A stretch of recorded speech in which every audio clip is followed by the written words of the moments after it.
Boa noite, pessoal. Tudo bem com vocês? Nossa, tá parecendo blogueiro, né?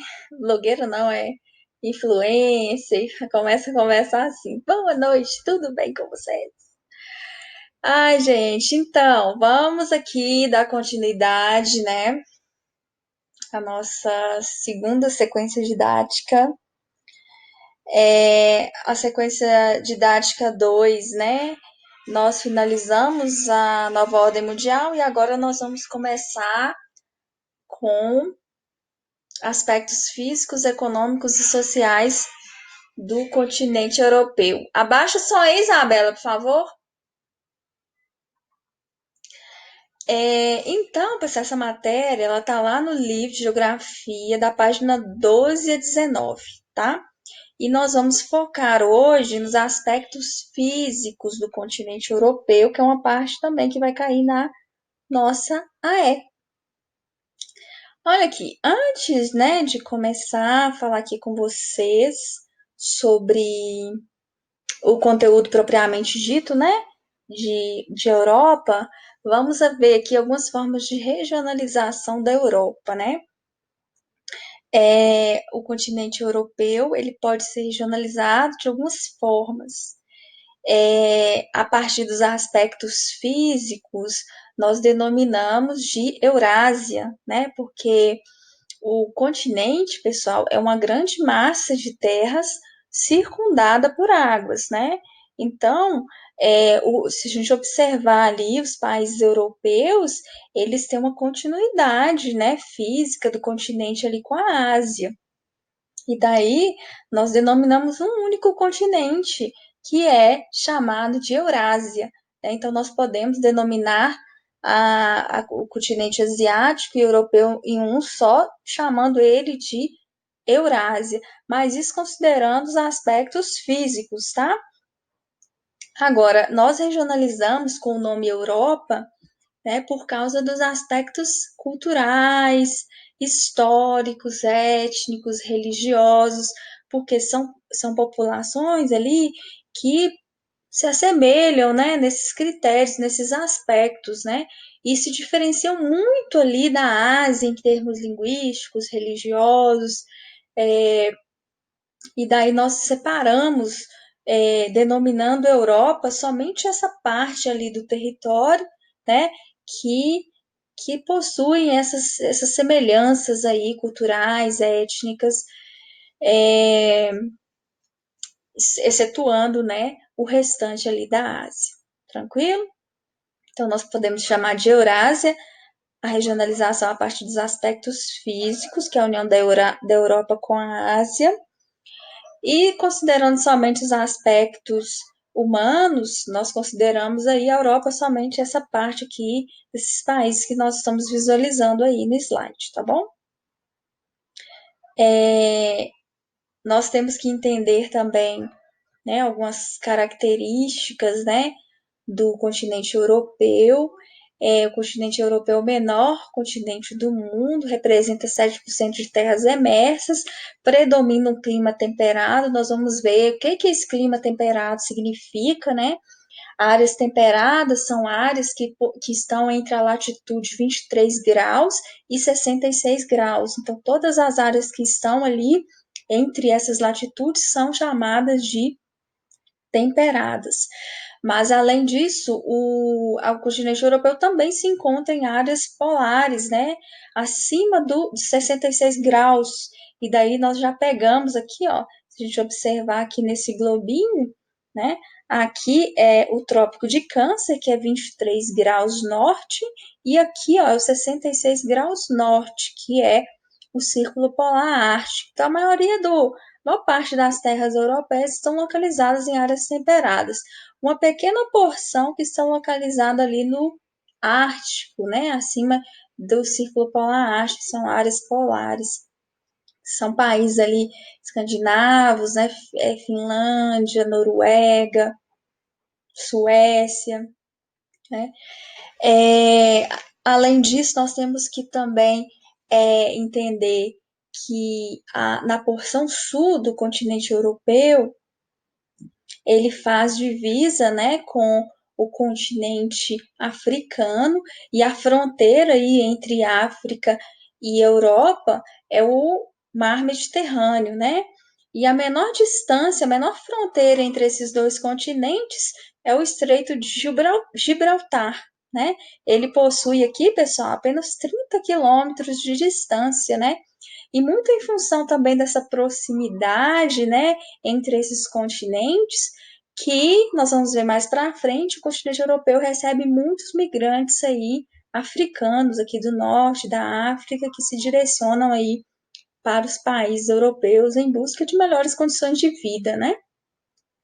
Nós temos que entender também que a população europeia corresponde a aproximadamente 750 milhões de habitantes, é em torno aí de 50 países. Olha aqui o Estreito de Gibraltar, né? Então tá aqui, né? Aqui é o Mar Mediterrâneo. Aqui nós temos os países localizados ao sul, né? Ao sul da Europa, Itália, Grécia, Espanha, Portugal tá aqui também. Então, aqui, ó, um esqueminha de localização bem prático e fácil, né? Então, nós temos aqui os limites do continente europeu. Ao norte, nós temos o Oceano Glacial Ártico, que é uma área ali de temperaturas mais frias, porque estão em altas latitudes, um clima mais rigoroso. Quando a gente fala clima rigoroso, significa mais frio, tá? E quando a gente fala climas mais amenos, significa temperaturas mais altas, mais elevadas. Então, aqui mais ao norte, nós temos aqui um clima mais rigoroso. Ao sul e a leste, nós temos aqui climas mais amenos. Ao sul, em função da latitude, né? Porque está mais próximo do Equador, está em menores latitudes. E a oeste, nós temos aqui o Oceano Atlântico, né? Então, a porção aqui ocidental da Europa recebe influência do Oceano Atlântico e essa influência acarreta ali em climas mais amenos para esses países que estão localizados nessa área. E na porção mais oriental ali do continente europeu, nós temos os Montes Urais, que são planaltos, são áreas elevadas que dividem aí o marco físico que separa o continente asiático do continente europeu, né? Isso em termos culturais, né? Porque é o único continente físico, mas ali o que separa o marco físico dessa separação, dessa regionalização mais histórico-cultural são os Montes Urais.